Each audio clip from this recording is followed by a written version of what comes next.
Oi pessoal, tudo bom com vocês? Começando uma aula de gramática do primeiro ano do ensino médio na Copelg. Então, meus caros, essa aqui é a aula que antecede a nossa prova, é a última aula antes da prova, né, que acontecerá na semana do dia 27. Então, essa é a aula para a gente terminar o capítulo 10, né? Que é o capítulo que vai tratar do substantivo, né? A gente saiu do capítulo que fala sobre morfologia, aquela morfologia que trata de formação de palavras. E a gente está tratando agora de você estudar uma a uma todas as classes gramaticais. Então, começando pelo substantivo. Então, já adianto a vocês que a gente não vai encerrar o capítulo 4, aliás, o livro 4, a ideia era terminar o livro 4 e entrar no livro 5, mas assim, eu acho melhor dar essas aulas com mais tranquilidade do que acelerar, né, pra gente entrar no livro 5. Nós não temos pressa, a gente vai no tempo correto. Dito isso, vamos lá. A gente parou, né, lembram que eu já introduzi esse capítulo na aula passada? Se você não assistiu essa aula de introdução ao capítulo 10, volte lá na aula do dia 13 de julho e assista. E hoje é a aula de término, né?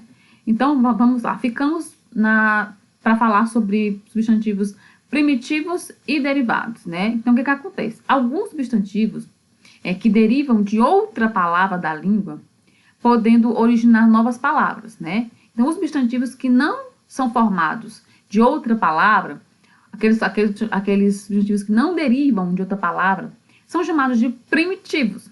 E nós temos aqui o exemplozinho. Ferro, pedra, flor.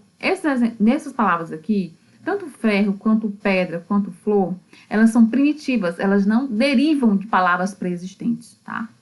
Que é o contrário dos substantivos formados a partir de um radical pré-existente, que são denominados derivados, ou seja, eles derivam de algo. E no caso, ferreiro, pedreira, floricultura, reparam que ferreiro vem de ferro, né? Pedreira vem de pedra e floricultura vem de flor.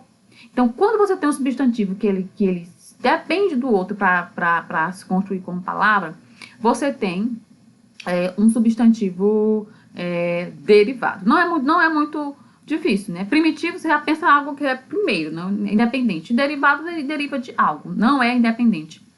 E aí vocês fazem essa diferenciação. E aí nós temos também a formação do feminino. Há algumas particularidades quando você está estudando substantivos. Então é o seguinte, quando o substantivo apresenta uma forma para o feminino e outra para o masculino, é chamado de biforme. Sendo por flexão, ou seja, mediante troca ou acréscimo de desinências. Vocês lembram o que são desinências na nossa aula de formação de palavras? As desinências vão indicar o gênero e o grau. Então, exemplo, professor é professora. A desinênciazinha A aí vai decidir o gênero, se é masculino ou se é feminino. Mesma coisa vale para filho e para filha.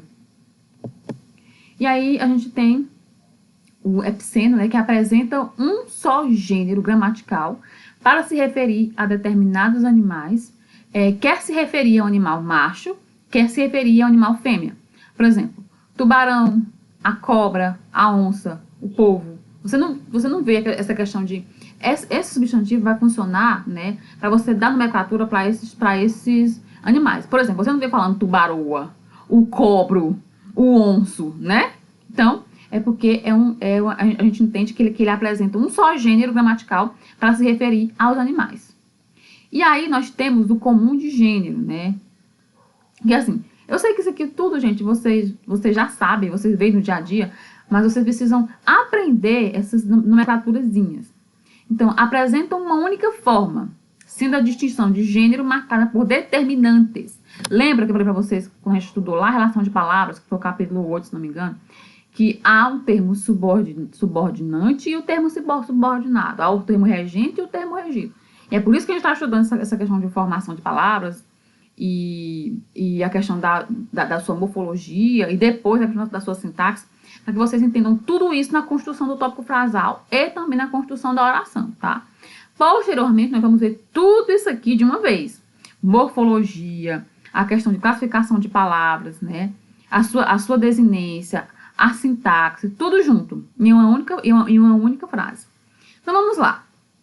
nós temos essa particularidade aqui, que é o comum de gênero, que apresenta uma única forma, sendo a distinção de gênero marcada por determinantes. Então, assim, nós temos um substantivo que ele tem uma única forma, e o que vai determinar são os artigos, né? São os pronomes, que já vêm antes do nome, ou o adjetivo. Por exemplo, se eu fosse me referir a uma mulher, se você já sabe fazer que ela é feia, né? Não, é mulher. Se fosse homem, eu diria que era homem feio. Então, assim, para você diferenciar a questão do gênero masculino e do feminino, você vai ter que se munir desses determinantes, que serão, ora, artigos, ora, pronomes ou adjetivos, né? Para você distinguir se é masculino ou se é feminino. Por exemplo, aquele agente, aquela agente. Repare que o que está definindo aí é a questão do pronome, entende? Ou do artigo, né? Poderia ser o agente ou a agente. Então, é isso que vai diferenciar a questão do gênero masculino e feminino. E aí, nós temos a questão do número dos substantivos. Número é uma categoria gramatical que indica unidade ou pluralidade. Unidade, vocês já sabem, único, plural, várias coisas. Nós temos o exemplo, casa ou caso. Então, você vai acrescentar o S para dizer, logicamente, para você fazer a concordância, para dizer se é uma casa só ou se são várias casas, tá? Então, nós também temos grau do substantivo. O grau é outra categoria gramatical que exprime a ideia de aumento ou diminuição de tamanho do ser a que se refere. A variação de grau pode ser feita por meio de dois processos. Sintético, que é o processo que ocorre por meio de um sufixo, né, aquele que vem depois do radical, ou o analítico, né, que ocorre por meio do acréscimo de um adjetivo que aumenta, que indica o aumento da diminuição. Por exemplo, se eu vou fazer a questão do como é que eu vou dizer, vou me referir a um homem como um homem pequeno, aí eu falo, né, homenzinho. Agora, quando eu faço de maneira analítica, eu posso dizer, né, um homem é pequeno, colocar um adjetivo, uma característica. Ou você apresenta uma característica, ou você coloca um sufixo que vai dizer que aquilo que você se refere é pequeno ou é grande. Ok? E aí a gente tem a morfossintaxe do substantivo, que é uma coisa, gente, que, como eu falei para vocês, a gente vai estudar essa questão da morfossintaxe com uma calma, né? A gente não vai estudar isso de maneira corrida, porque morfossintaxe é um assunto muito complicado. E assim, o material do SAS, ele imagina que vocês estudaram isso, né? Vocês são alunos de primeiro ano, mas que vocês fizeram no nono ano que focava muito na morfossintaxe. Então, se vocês tiverem dificuldade, é só entrar em contato comigo na hora dos plantões ali que a gente se ajeita. O substantivo é o núcleo de sintagmas nominais, podendo aparecer sozinho ou acompanhado de determinantes. Neste caso, o substantivo funciona como elemento subordinante e os artigos, adjetivos e os pronomes como subordinados, concordando em gênero e número com o substantivo, né? Geralmente os artigos e os adjetivos e os pronomes vão se referir ao substantivo. Então, eles precisam, para realizar a concordância direitinho, concordar, né, em gênero e número com esse substantivo, para que você não cometa um erro de concordância, tá, meus caros? E aí, chegamos a uma parte importante. Praticando. Eu sempre peço a vocês que vocês façam o para-sala e as propostas, né?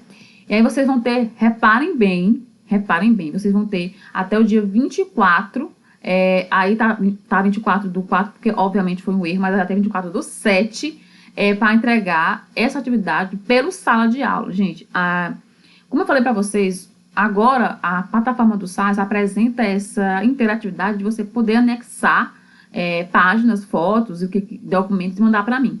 Então, eu vou abrir uma sala lá e você vai mandar esses documentos que são as atividades para mim por lá.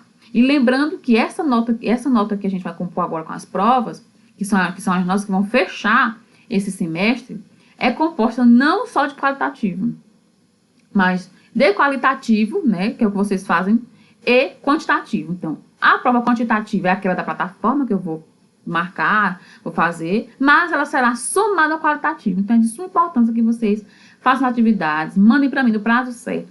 Se houver algum problema, me avisem antes para eu saber, porque toda vez que você manda atividade, eu vou lá e coloquei isso no seu nome. Se você não coloca, não tenho como tabular e não tenho como te dar o qualitativo, tá bom? Então, se houver problemas, fale comigo, mas tente cumprir o prazo de entrega desses trabalhos. É com eles que vocês vão compor suas notas.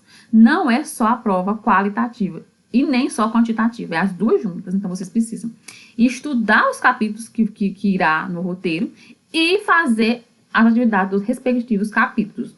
Ok, meus caros? Então, pessoal, é isso. A nossa aula está acabando. Em qualquer dúvida, é só entrar em contato comigo nos plantões de gramática, que são sempre às segundas-feiras. Podem também estar em contato comigo outras horas, eu estou sempre à disposição de vocês. Assistam às aulas da plataforma, elas podem ajudar vocês na hora de fazer essas atividades. Assistam a aula no YouTube, por favor, e estudem, está chegando a prova. Um beijo grande e até mais.